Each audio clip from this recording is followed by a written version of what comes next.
سلور خبرې سلور عملونه چې چا خپل کړل، رسول الله صلی الله علیه وسلم فرمایي دغه خلک به په خوشحالۍ سره په سلامتیا سره به جنت ته داخل شي. سلور واړه مختصر عملونه دي او زه نه وایم په خپل رسول الله صلی الله علیه وسلم فرمایي چې دغه خلک چې دغه سلور مختصر او واړه عملونه په خپل زندګۍ کې راوستل، الله جل شانه به په خوشحالۍ او سلامتیا سره جنت ته ور داخل کی. اولنی عمل څه دی؟ د دوانو جهانو سردار محمد عربي صلی الله علیه وسلم فرمایي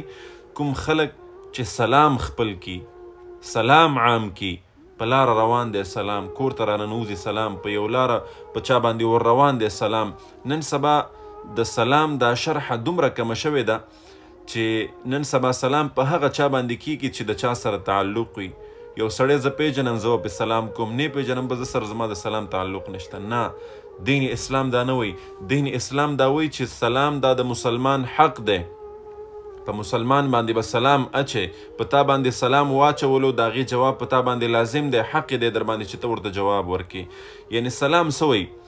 سلام دا بل مسلمان رور ته دعا کول او اطمینان د دې خبرې ورکول دي چې په تا د سلامتیایي، زما د شر نه، زما د تکلیف نه ته به محفوظ یې، ستا عزت به زما نه محفوظ وي، ستا د عزت به زه محافظ یم، ستا د مال او ستا د جان به زه محافظ یم، زما د شر نه ته محفوظ اوسېږه، یعنی په سلامتۍ کې اوسېږه. رسول الله صلی الله علیه وسلم وی چې کوم خلک سلام خپل کی، سلام کوي په یو بل باندې، سلام یې عام کړی وي، دغسې خلک به الله جل شانه په سلامتیا او په خوشحالۍ سره جنت ته ور داخل کی. دویم نمبر واطعم الطعام، هغه خلک چې په خلکو باندې خوراکونه کوي، په خلکو باندې خوراک خوري، هغه خلک چې هغه مجبوره دي، وږي دي او کمزوري دي مالی لحاظ سره، او ته په هغې باندې خوراک کې، په هغې باندې خرچه کې، د هغې د بچیانو خیال ساتي، د یتیمانو خیال ساتي، د مسکینانو خیال ساتي، په هغې باندې خوراک کې، یعنی د هغې خیال ساتي، د هغې اکرام کې، ته په دغې عادت باندې الله جل شانه به تا جنت ته په سلامتي او خوشحالۍ سره ور داخل کی. او دریم نمبر صله رحمي کوونکې، کوم خلک چې صله رحمي کوي، په خپل خاندان کې په خپلو باندې خیال ساتي، د خپلو خپلوانو خیال ساتي، د رشته دارانو خیال ساتي، د رشته دارانو سره ښه سلوک کوي، د هغې سره ښه تلی راغلی کوي، او په وړو خبرو د هغې سره تعلقات نه ختمي، او د خپلو بچیانو خیال ساتي، بچي د خپلو پلارانو او د خپلو مشرانو خیال ساتي، د خپلو ګاونډیانو خیال ساتي، یعنی په خپلو کې ښه تعلق ساتي، صله رحمي کوي په یو بل باندې، ورور د ورور خیال ساتي، خور د خور خیال ساتي، خپلوان د خپلوانو خیال ساتي، شاګردان د استادانو خیال ساتي، استادان د شاګردانو خیال ساتي،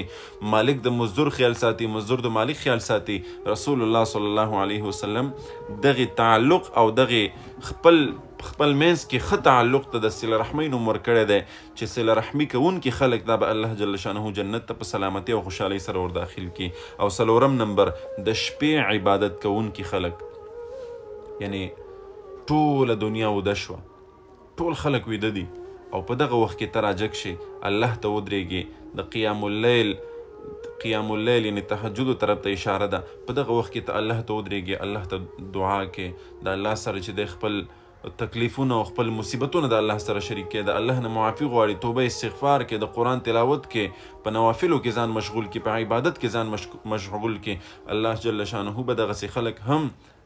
جنت ته ور داخل کی په سلامتیا او په خوشحالۍ سره. یعنی څلور خبرې رسول الله صلی الله علیه وسلم فرمایي چې دا په چا کې راغلي او په دې باندې عمل وکړو، جنت ته په خوشحالۍ او په سلامتیا سره داخل شي. مختصر د سلام عام کو، سلام خپل کو، په خپلو کې په یو بل باندې سلام کول، په غریبانانو باندې خوراک کولو، صله رحمي کوله، او د شپې عبادت کولو. رسول الله صلی الله علیه وسلم فرمایي دغه خلک به په خوشحالۍ او سلامتیا سره جنت ته ور داخل شي. نو ډېرې اسانې او مختصرې خبرې دي، موږ تاسو په کار دي چې په خپل عمل کې راولو، خپل کشرانو ته ووایو، خپل فامیل ته د دې خبرو درس ورکو، او د خپلو دوستانو سره دغه خبرې شریک کو. الله دې په اول ماله بیا تاسو ټولو د عمل کولو توفیق را نصیب کړي. السلام علیکم ورحمة الله وبرکاته.